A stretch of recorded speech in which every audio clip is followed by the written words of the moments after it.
Radio UNACH presenta El Rincón de Sísifo.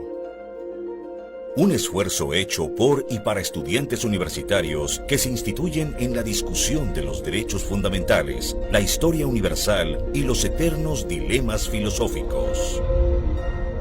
Al micrófono, Francisco González y José Juan Pérez. La filosofía es incurable, Ars Matai.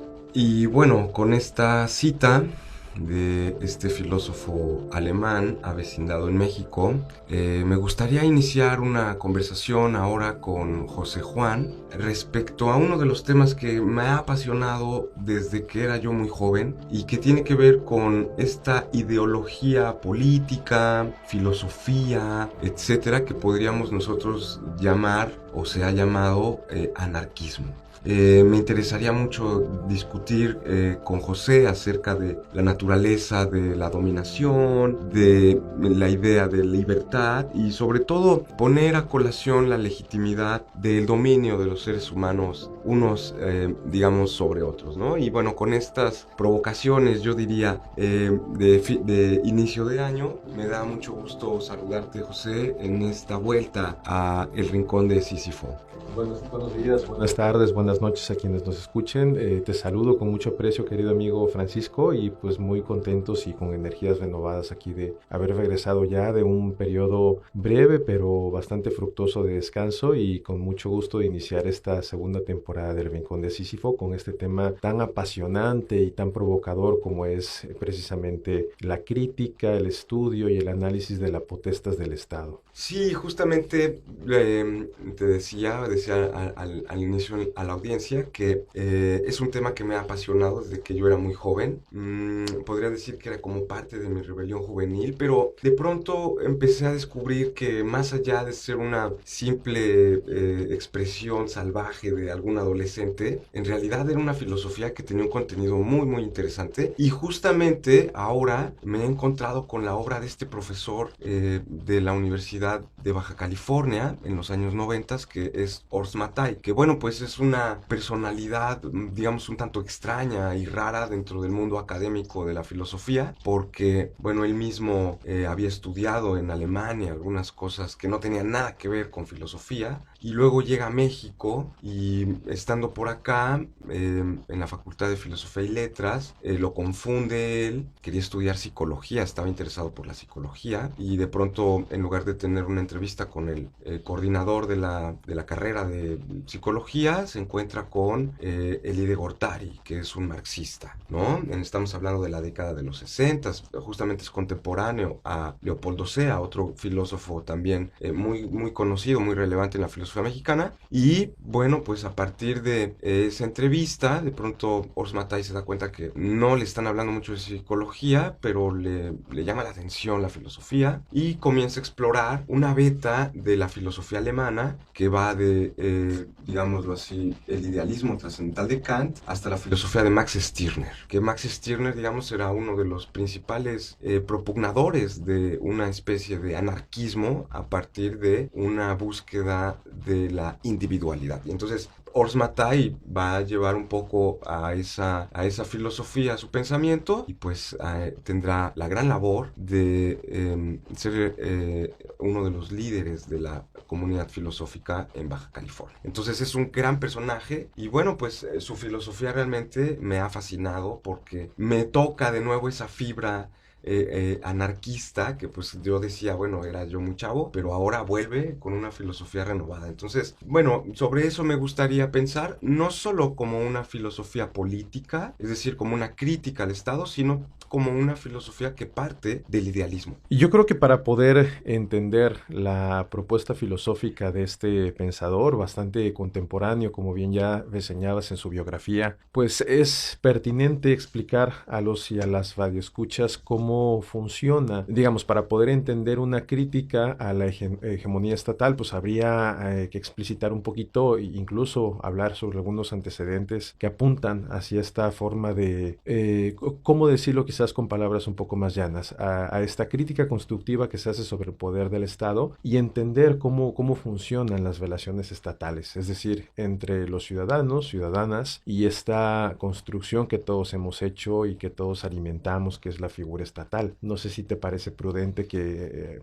pues podríamos Sí, explicitar un poquito esta idea. sí, justamente una de las partes por las que más es conocido el anarquismo en términos de filosofía política, pues tiene que ver con esta crítica al Estado como tal, ¿no? Como una institución, digámoslo así, de dominio. Y esto es muy interesante porque, digamos, vamos a ponernos en el contexto de la filosofía moderna. Durante la temporada pasada estuvimos mucho en la filosofía antigua, de pronto dimos un salto hacia Kant, pero bueno, ahora vamos a ponernos en ese contexto del pensamiento filosófico moderno y justamente en la modernidad se establece con Thomas Hobbes, tú lo recordarás bien, digamos una teoría acerca de la dominación del Estado, ¿no? Y a la par que surge el Estado, esta forma de dominación centralizada y que además tiene una potestad ejecutiva sobre la vida y la libertad de las personas, que digamos en pos de nuestra aparente seguridad, ¿no? Al mismo tiempo que se forma esa teoría política, también surgen los primeros visos de anarquismo en el sentido en el que el Estado es visto como una fuerza que somete, ¿no? a los individuos.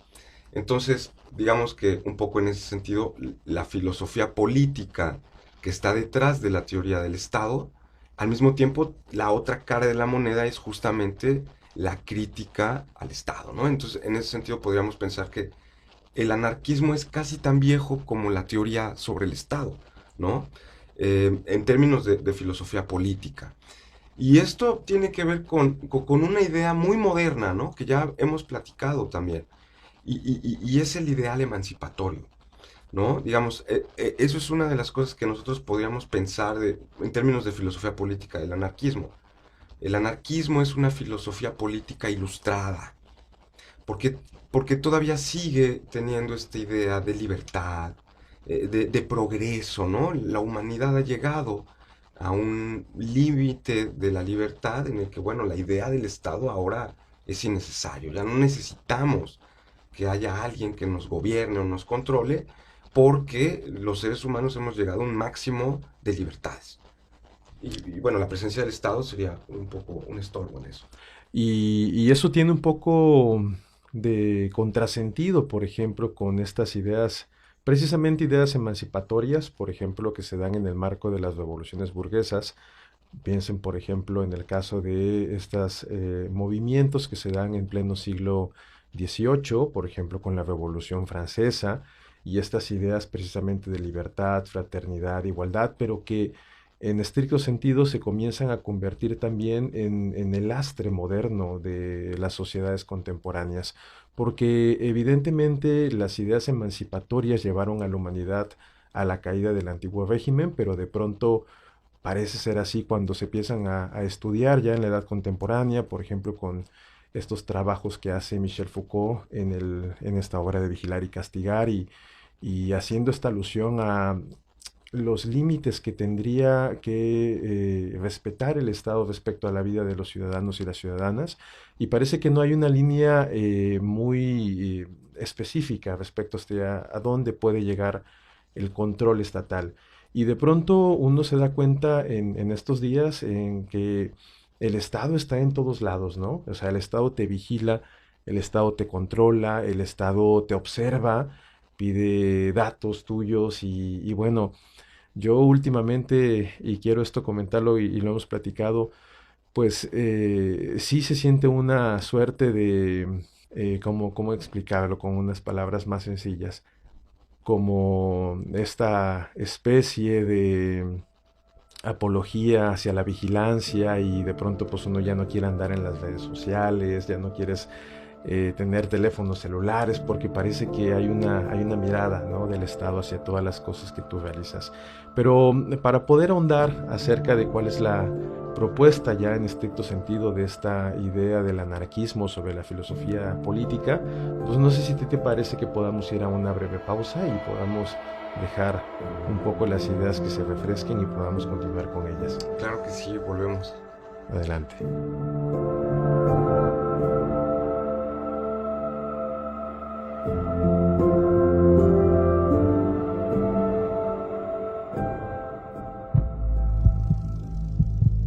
Contacta a la Línea de Vida. La UNACH te ofrece servicios de orientación y asesoría en nutrición y alimentación, consejería en casos de demencia senil, salud mental y primeros auxilios emocionales, salud sexual, rehabilitación post-COVID, activación del cuerpo y asesoría jurídica. Comunícate al Gerontocel 961-115-6026. El servicio es gratuito. ¿Ya conoces la tienda UNACH? Visítanos, ahí encontrarás uniformes, playeras tipo polo, chamarras, chalecos, sudaderas, gorras y souvenirs universitarios. Estamos ubicados dentro de la universidad y también puedes consultar nuestro catálogo en línea a través del Centro Universidad Empresa en seune.unach.mx/tienda UNACH. La UNACH es un espacio de encuentro, de debate, de reflexión, un lugar para la interacción social, la conexión con todas y todos, impulsando el aprender haciendo, formando mejores personas que transformen nuestro entorno.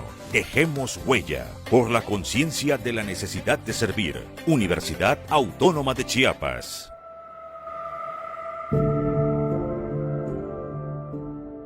Y bueno, después de esta breve pausa, hay algunas ideas que por ahí quedan en el aire y creo que sería bueno retomar algunas. Pienso en esto que nos has dicho hacia el final.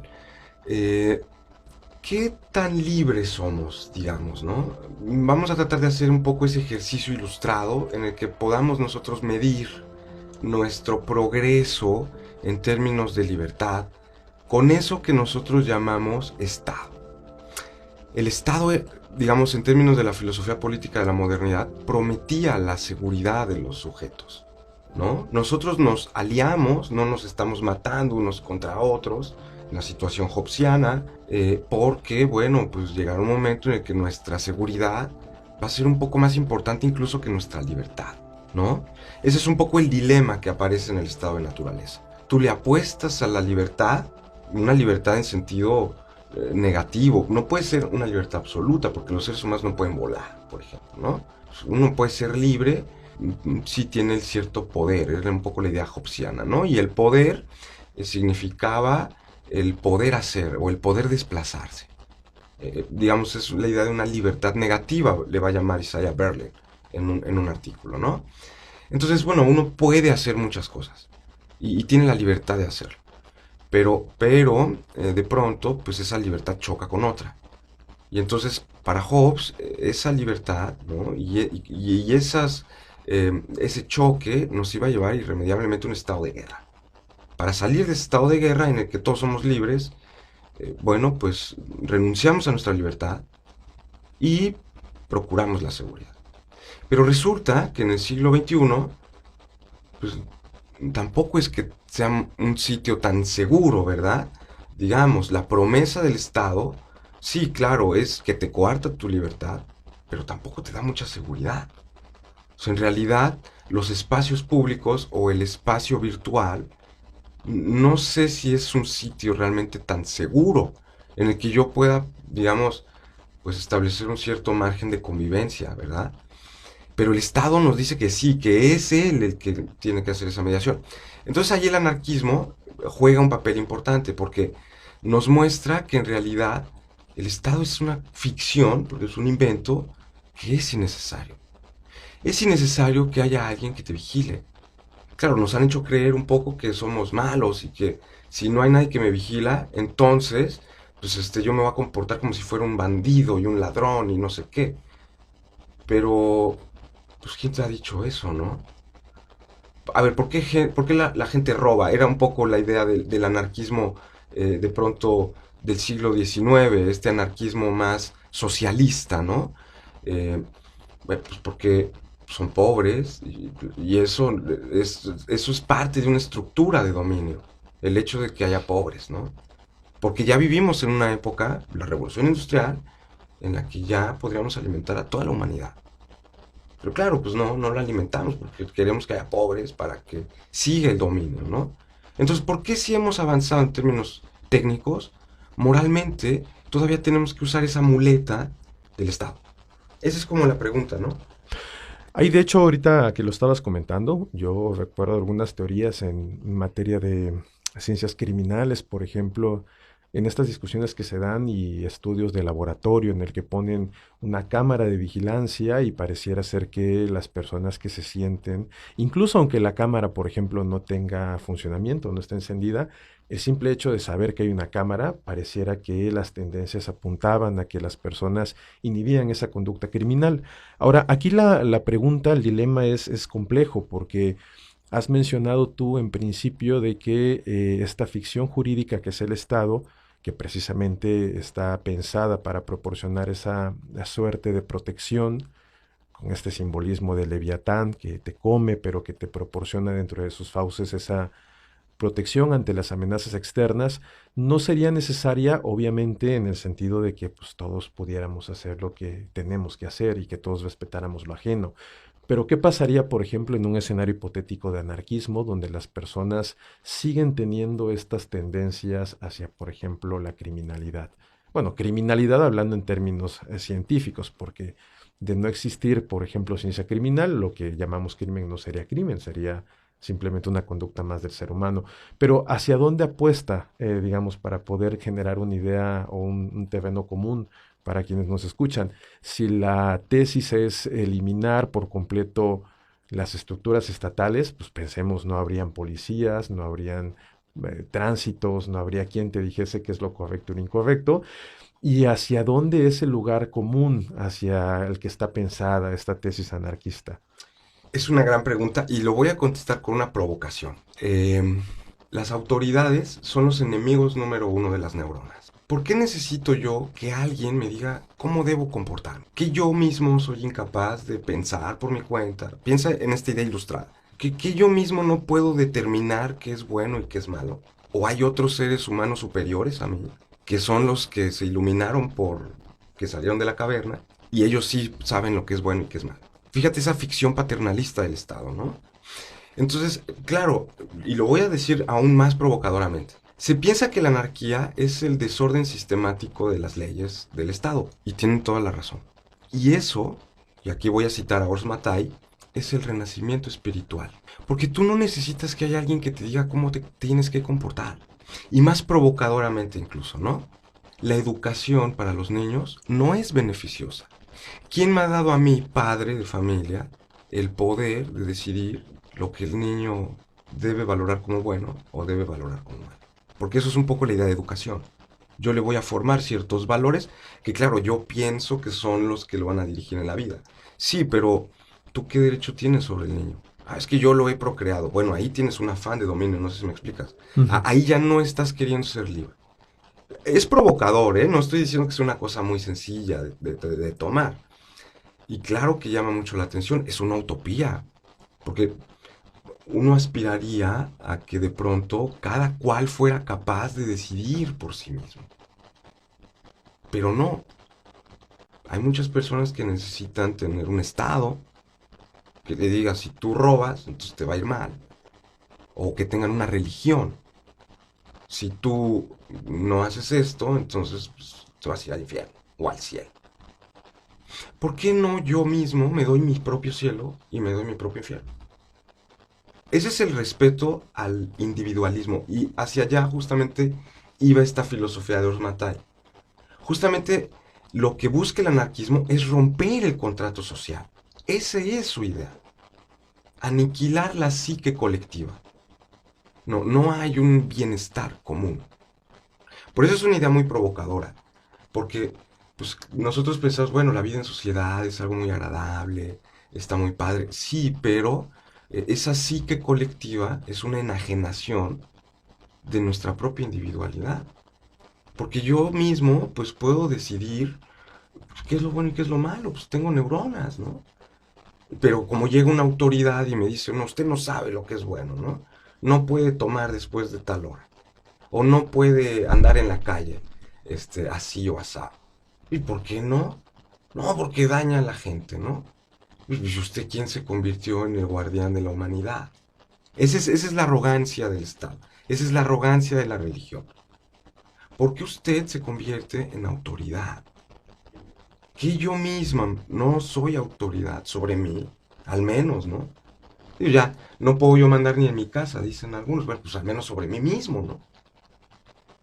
¿por qué el Estado tendría que estar involucrado? Y no solo el Estado, ¿no? Sino también las corporaciones bancarias, pues, que me dicen que yo tengo que vestirme de tal forma, o que me digan que yo tengo que ser de tal personalidad para triunfar.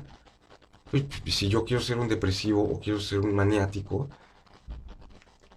pues ¿quién me va a decir que no, verdad? ¿Por qué? Y es justo ahí donde provocadoramente lo digo, ¿no? Pues es que la anarquía se trata, sí, justamente de romper el pacto social. No hay una colectividad a la que tú tengas que entregarle tu vida. Es tu vida individual. Y eso es como un punto, sí, por eso te ven raro, ¿no? Porque quiere disolver la sociedad. Pues sí, ¿no? El chiste no es la vida social. Y eso es lo que me gusta de la filosofía de Urs Matai, por ejemplo, ¿no? O sea, antes de que tú le entregues tu vida a los ideales sociales, a la psique colectiva, pues mejor conviértete a ti mismo en tu propio sentido de tu vida. Y ese individualismo como que causa cierto choque, ¿no?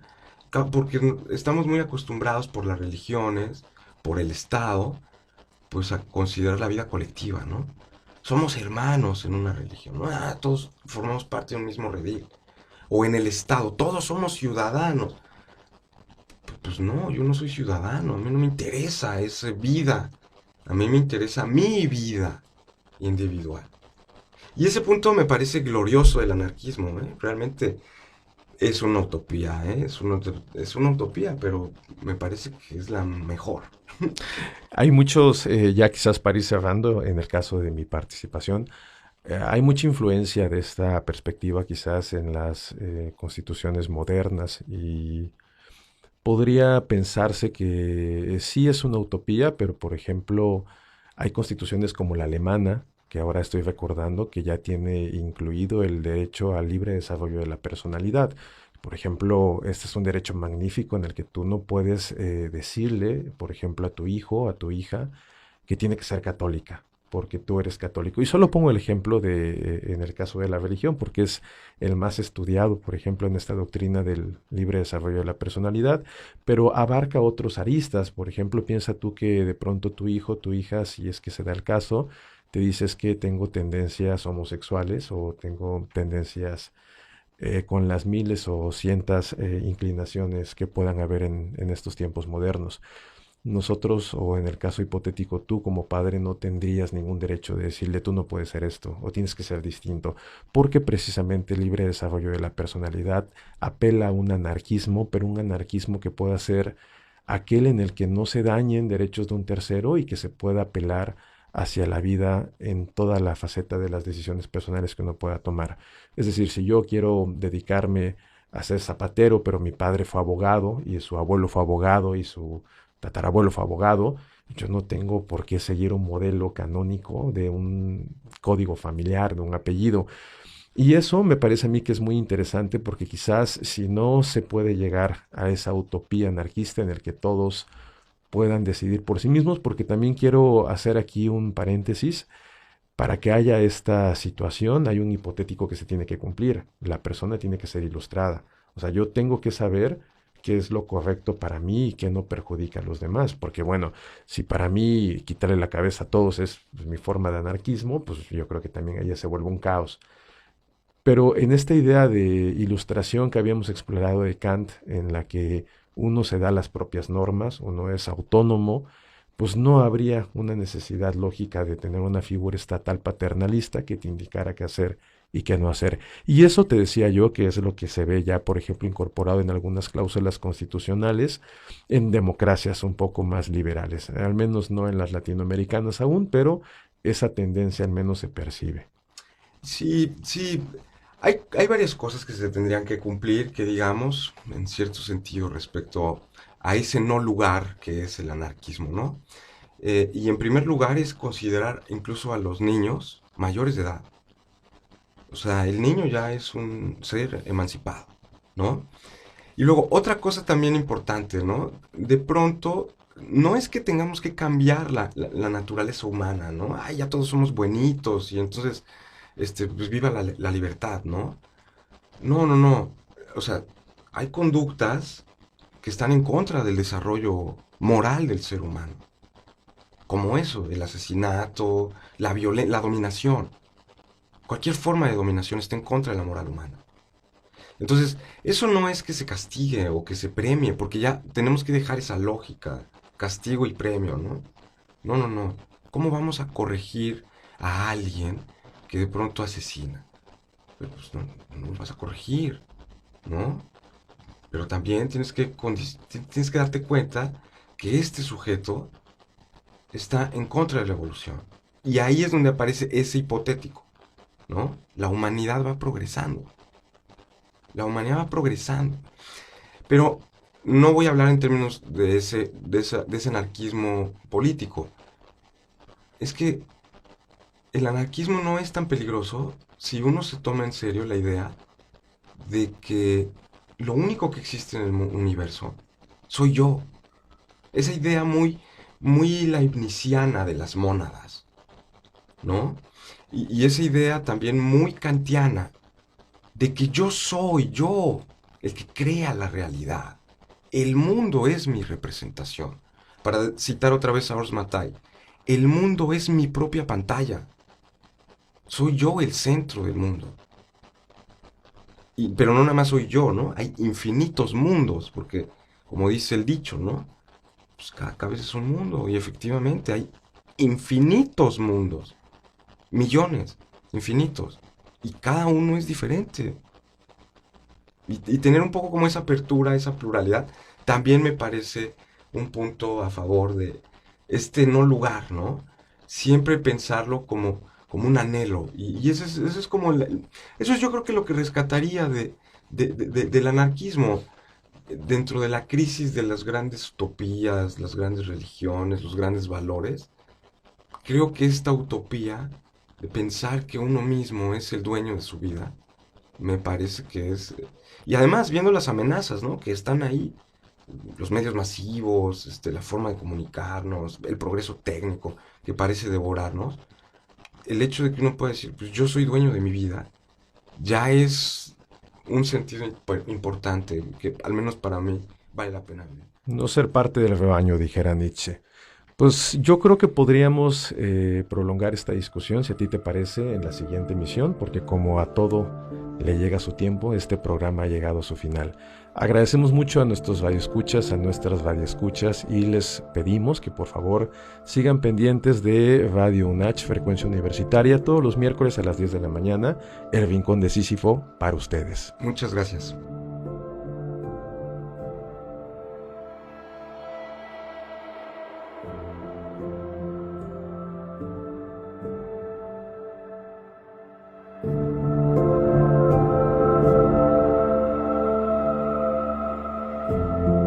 Pensemos en la posibilidad de Sísifo feliz, un ser que ha quebrantado el designio divino que le acechaba. Pensemos en el despertar de Sísifo. Radio UNACH presentó El Rincón de Sísifo. Escúchanos en la siguiente emisión.